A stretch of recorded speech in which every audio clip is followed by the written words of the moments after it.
Transmettre la mémoire est une préoccupation majeure de nos sociétés. Mémoire d'une communauté, d'un peuple ou d'un événement, elle nous permet de nous situer dans le temps, de comprendre notre place dans le monde et de construire un avenir meilleur. En ce cycle commémoratif du 80e anniversaire des débarquements, de la libération de la France et de la victoire, le défi est de taille. Comment maintenir l'intérêt pour ces événements sans cesse plus lointains?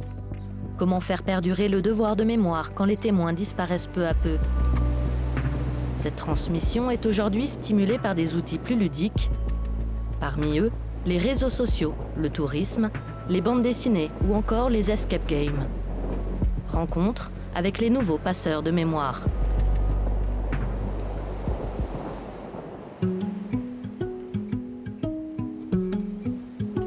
Alors Oma, elle est très connue, elle a un surnom, vous connaissez sans doute, Oma la sanglante. Donc c'est ce qu'on va tâcher de comprendre aujourd'hui.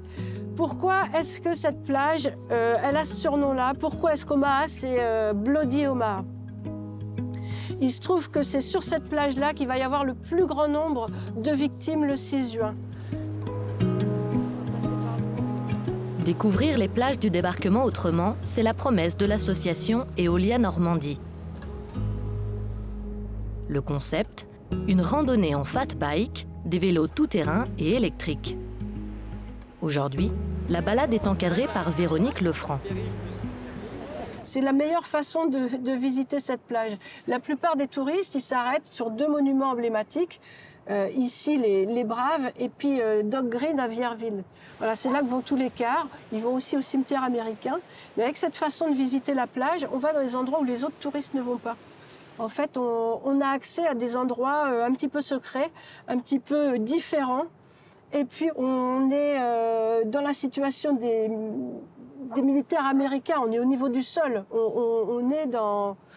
On se rend vraiment compte de ce que ça peut être le débarquement. On est sur le point de vue américain, là.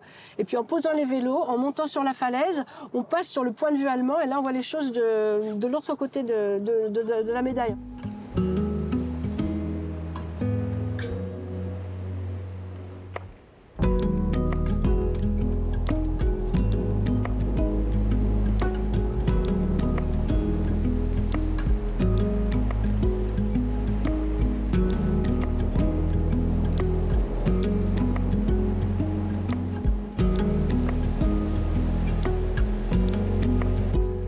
Poser nos vélos ici. Donc dans les plans, l'invasion à 6h30 du matin commençait à marée basse pour éviter tous les obstacles de plage. Il fallait arriver à marée basse. Ça posait un problème parce que les soldats allaient être à découvert sur 250, 300, 400 mètres. Il fallait parcourir tout ça pour se mettre à l'abri.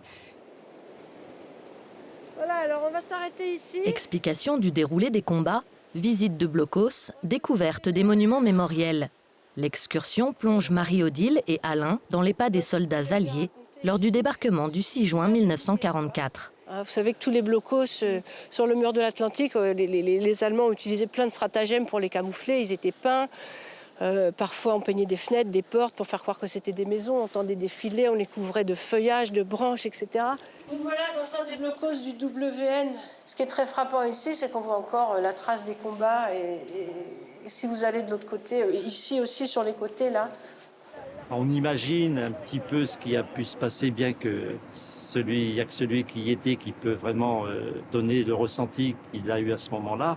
Mais bon, ça remonte en surface toutes les grosses difficultés qu'ont pu avoir effectivement tous ces hommes de jour J et que par conséquent, quelquefois, c'est de rouler à vélo, c'est notre participation à leur reconnaissance éternelle, comme on dit toujours, parce que sans eux aujourd'hui, on ne sait pas trop là où on en serait.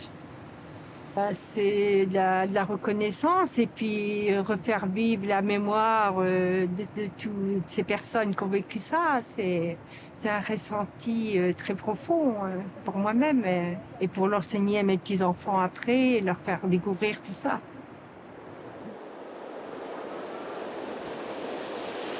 La société française s'intéresse beaucoup à l'histoire.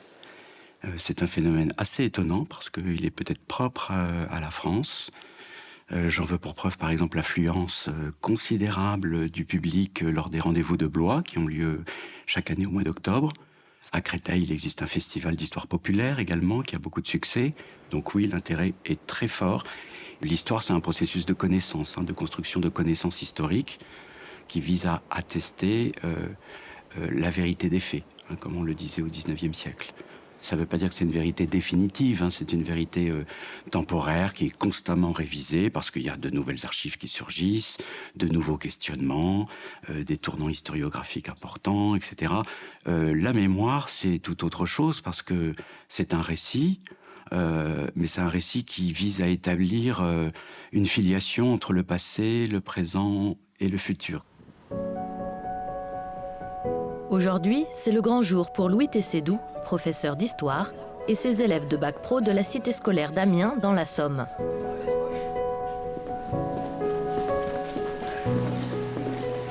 On va procéder à l'accrochage de l'exposition. Alors vous avez le droit à ce mur-là, le mur d'en face. Il y a des cartels qui sont prédisposés. Vous avez les cadres. Vous regardez et vous essayez de faire un ensemble cohérent. Ils présentent leur exposition Mémoire de reconstruction. Le résultat d'un an de travail qui les a projetés 80 ans en arrière à la libération de la ville. Tout commence par la découverte de 300 photos de la reconstruction d'Amiens après-guerre par Henri Salès, devenu photographe au ministère de la Reconstruction et de l'Urbanisme à la Libération en 1945. Le professeur et ses élèves les montrent aux résidents d'un EHPAD de la ville pour recueillir leurs souvenirs de l'époque. Quand il a vu cette photo, Henri, là, qui est un des résidents de l'EHPAD, il nous a expliqué que pour aller à la cantine, il fallait traverser une prairie enneigée. Donc ils avaient l'habitude d'appeler ça la retraite de Russie. Donc ça nous a fait pas mal sourire. Et là, on a des photos extraordinaires qui sont conservées à l'ECPAD. C'est la visite du général de Gaulle en 1945 à Amiens. Donc dixit les résidents de l'EHPAD de Gaulle, c'était Dieu. Il y avait vraiment il avait une aura quand même assez extraordinaire. Que ce soit le débarquement ou la Première Guerre mondiale ou la guerre d'Algérie, le fait d'être confronté à l'archive brute, comme des photographies, et d'être confronté à la mémoire, parce que les gens disent des choses et après on a été vérifier ce qu'ils racontaient. Mais c'est vraiment une démarche d'enquête. Et puis, c'est de l'histoire locale. Et ça, c'est assez important pour un élève de 16-17 ans.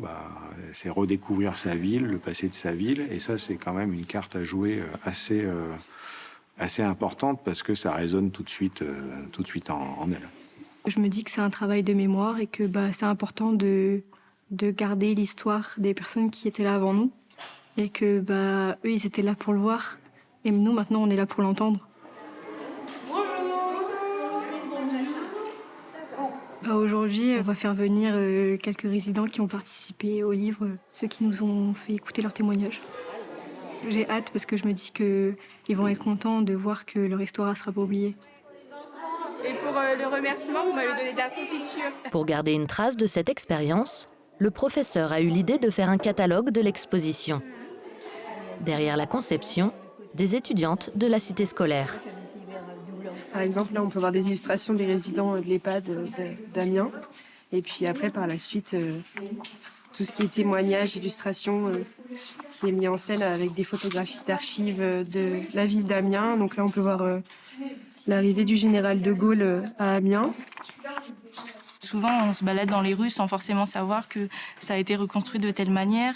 Et là, ça nous fait une petite rétrospective d'Amiens. Puis à travers aussi les yeux des résidents de l'EHPAD qui étaient là à la reconstruction, donc on voit d'un œil différent par rapport à nous, jeunes. C'est bien de confronter les deux âges et les deux mémoires, en fait.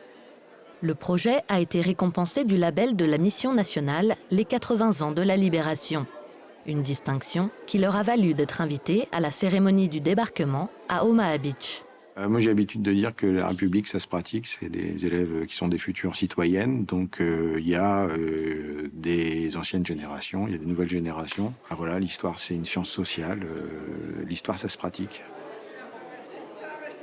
L'image, on l'oublie souvent, est un vecteur de mémoire qui est souvent beaucoup plus puissant que le vecteur écrit. Et puis, il y a de nouveaux supports qui ont surgi, qui sont les supports Internet, les blogs, la bande dessinée, l'art contemporain, naturellement, joue un rôle très très important aujourd'hui dans la transmission de la mémoire, et bien d'autres supports encore. Donc moi, j'y vois un processus effectivement d'adaptation d'une mémoire qui est extrêmement vive et qui utilise des supports contemporains et modernes qui sont susceptibles de toucher les populations et en particulier les jeunes. Parmi ces nouveaux supports, le célèbre site d'hébergement de vidéos YouTube. Certains créateurs fédèrent d'immenses communautés derrière eux. C'est le cas de Florian N, 34 ans, alias Mamie Twink, suivi par près de 2,5 millions de personnes. Depuis son studio, à Metz, en Moselle, il vulgarise l'histoire face caméra. On pourrait croire que sur YouTube, parfois, c'est un peu fait à l'arrache, mais c'est pas plus vraiment forcément le cas, surtout pour les créateurs qui sont présents depuis longtemps sur la plateforme.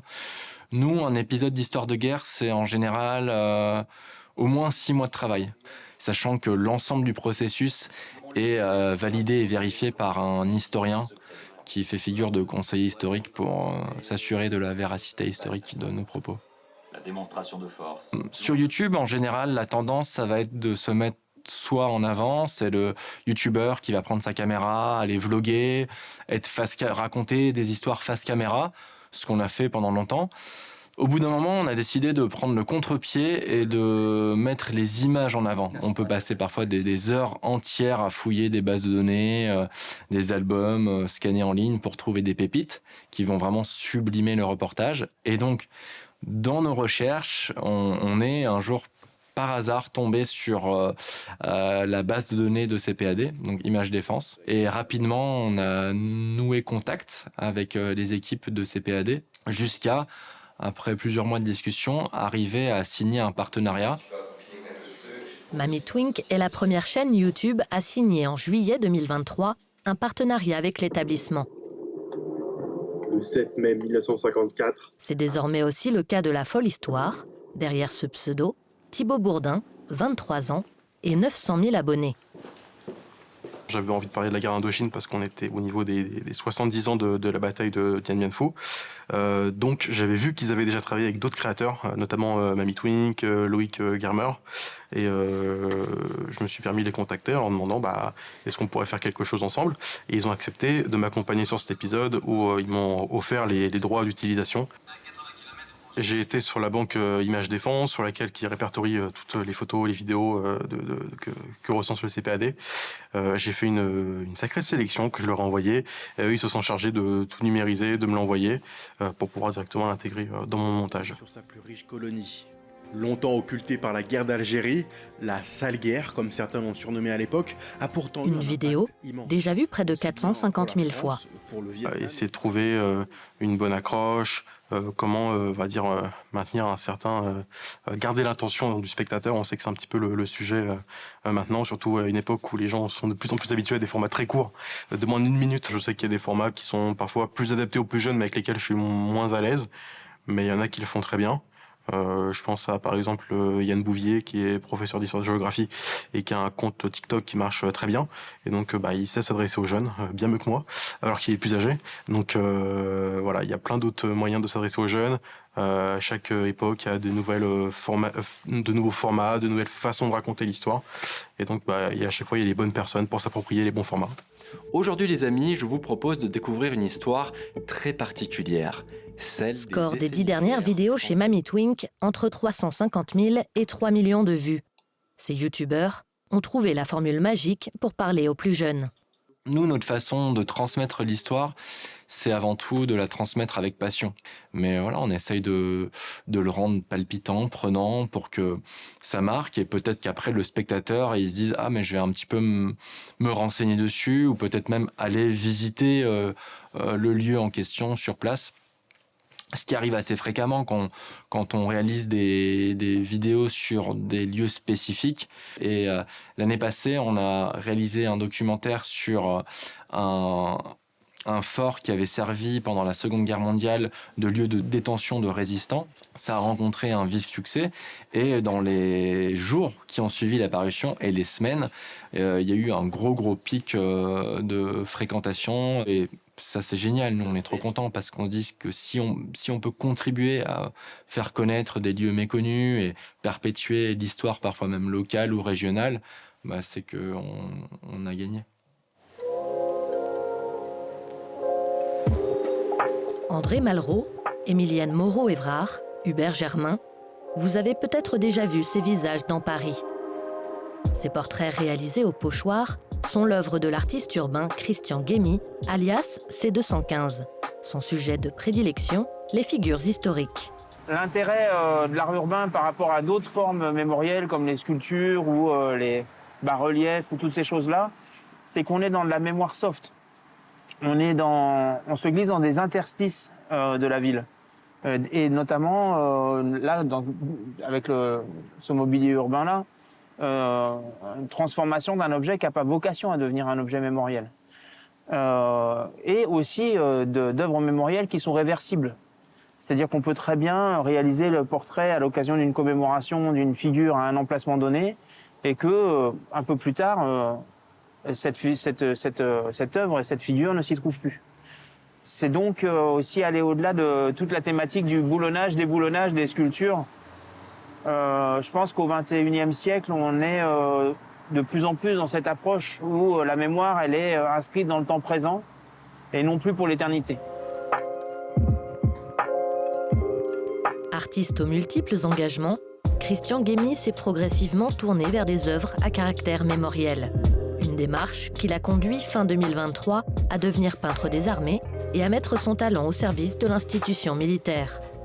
Dans l'univers de l'art urbain, les questions historiques ou les questions civilisationnelles, c'était pas nécessairement les sujets qui étaient les plus convoités par les artistes urbains, parce qu'ils préfèrent, les artistes urbains ont préféré la pop culture, les choses un peu d'écho et d'identification facile avec des thématiques esthétiques en quelque sorte. La première fois que j'ai fait le portrait du général de Gaulle au pochoir, on m'a dit « mais t'as perdu la tête en fait.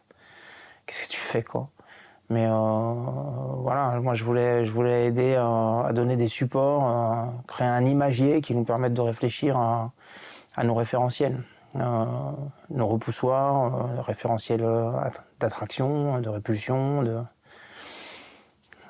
des choses qui nous permettent de nuancer en tout cas notre réflexion identitaire. Un pochoir, il y a aussi ça que je peux mettre par terre.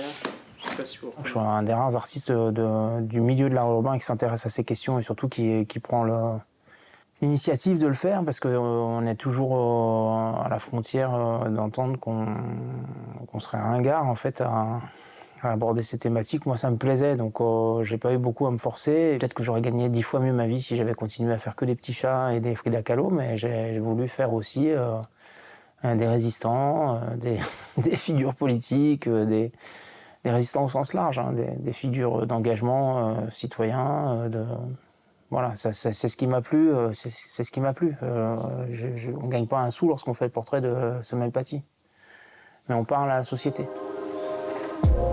Symbole de son engagement, l'artiste présente ce jour-là une exposition permanente à l'Institut national des Invalides, un hôpital dédié aux blessés de guerre et aux grands handicaps. Sur la réalité, mais également sur la société, puisque au cœur de mes œuvres, j'essaie de faire surtout la question de l'engagement citoyen. Ces œuvres représentent des personnages emblématiques de l'histoire de l'établissement. Dans ce couloir qui est l'un des couloirs principaux qui héberge les œuvres que j'ai réalisées, on a 8 portraits sur des plaques métal. J'ai essayé de faire en sorte que ça s'intègre dans l'établissement. Et là, ici, vous avez Napoléon Louis XIV avec un cartel. Ce qui est important pour moi, c'est pas de me substituer à l'historien, c'est d'éveiller une curiosité. De l'art de rue au salon feutré, il n'y a qu'un pas. À Paris, l'hôtel de Brienne accueille une cérémonie du ministère des Armées qui récompense les auteurs de bandes dessinées.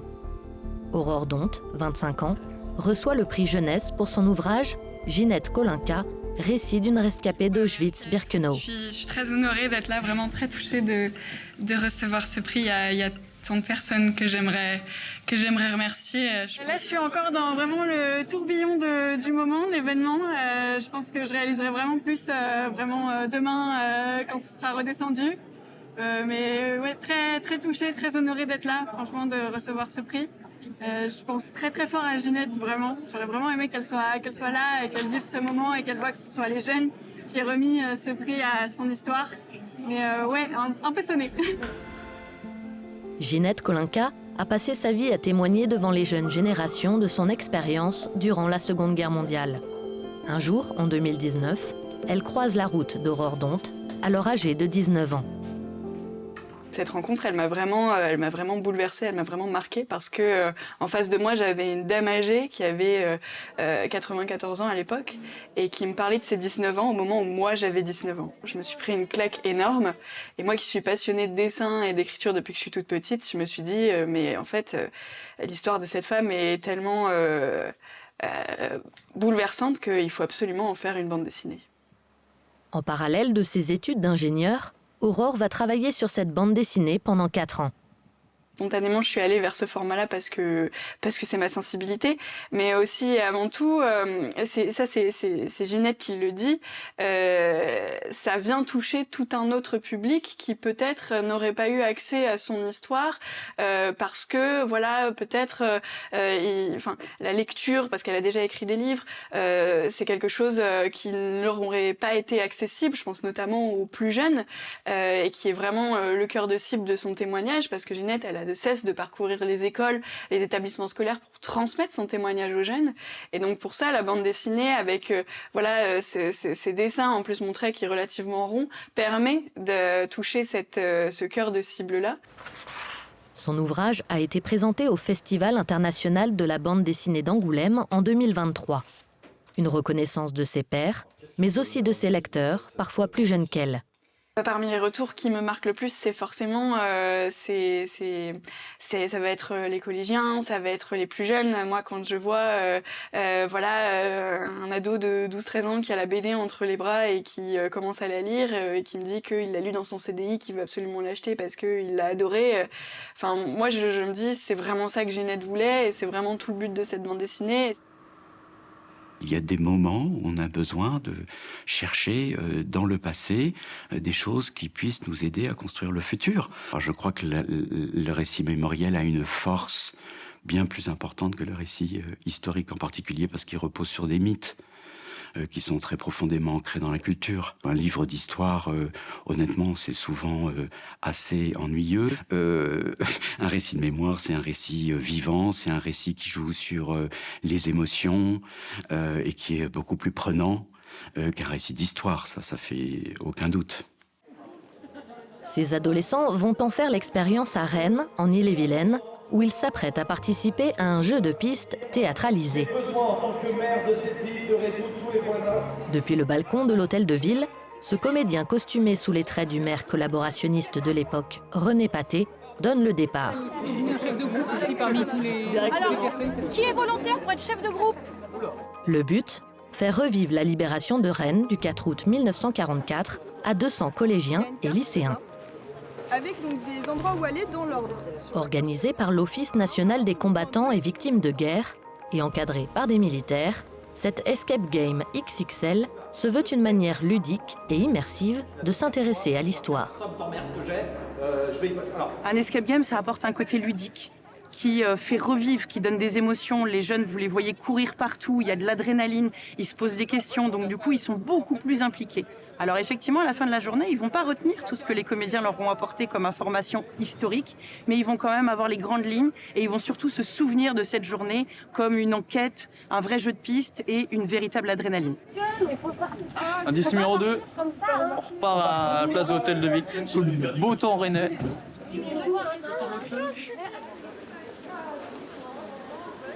Emilienne, c'est la photo presque en face de la mienne.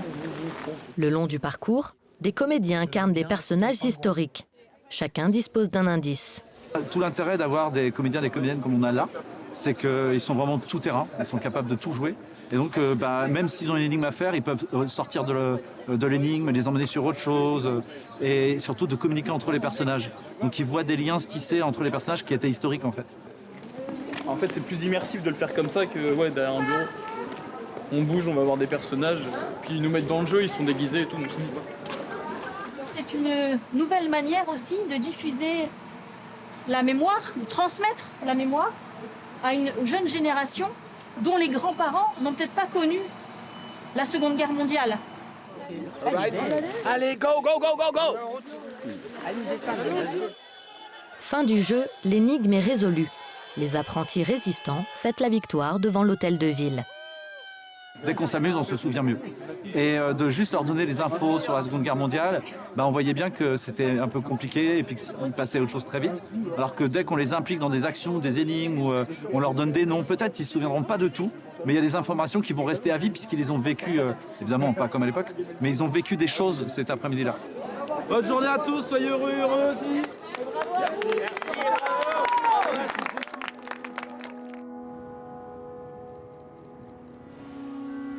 Si les commémorations, les monuments aux morts, la cellule familiale et l'école restent des vecteurs indispensables, les nouvelles manières de transmettre reflètent l'évolution des mœurs de la société.